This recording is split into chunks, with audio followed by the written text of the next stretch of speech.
როგორი ვითარებაა ჩვენ ეკონომიკაში კრიზისი, ალბათ არ ქვია იმას, რაშიც ვართ. შევდივართ კრიზისში. დროთა განმავლობაში რაც უფრო მეტი მონაცემი ხდება ხელმისაწვდომი, მით უფრო პარადოქსული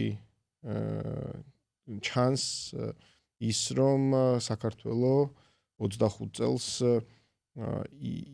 ისეთი მაღალი ტემპები და ისე სწრაფად ვითარდება ეკონომიკურად, როგორც იყო ეს ბოლო 3 წელიწადში. როდესაც ქართული ოცნება ეკონომიკურ დაზე საუბრობს, ფაქტიურად არგუმენტები არ მოყავს.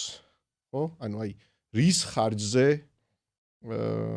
იზრდება ეკონომიკა, ან რა ესე ვთქვათ, შედეგები მოყვება ეკონომიკურ ზრდას, ხო? მაგალითად შეიძლება ვთქვათ, რომ აი დაკრეიტების ხარჯზე იზრდება ეკონომიკა. ან მაგალითად რომელიმე სექტორში დიდი ინვესტიცია შემოვიდა. ინვესტიციების ხარჯზე იზრდება ეკონომიკა. ან მაგალითად თქვას, რომ აი ტურიზმის ბუმის ხარჯზე იზრდება ეკონომიკა. ან პირიქით ისიც კი ძალიან მე არ მსმენია, რომ თქვას, რომ მაგალითად ეკონომიკური ზრდის შედეგია დასაქმებლების რაოდენობის ზრდა. ამას ვერ იძახის, არ იძახის, იმიტომ რომ ესეთი არგუმენტები ფაქტიურად არ არსებობს.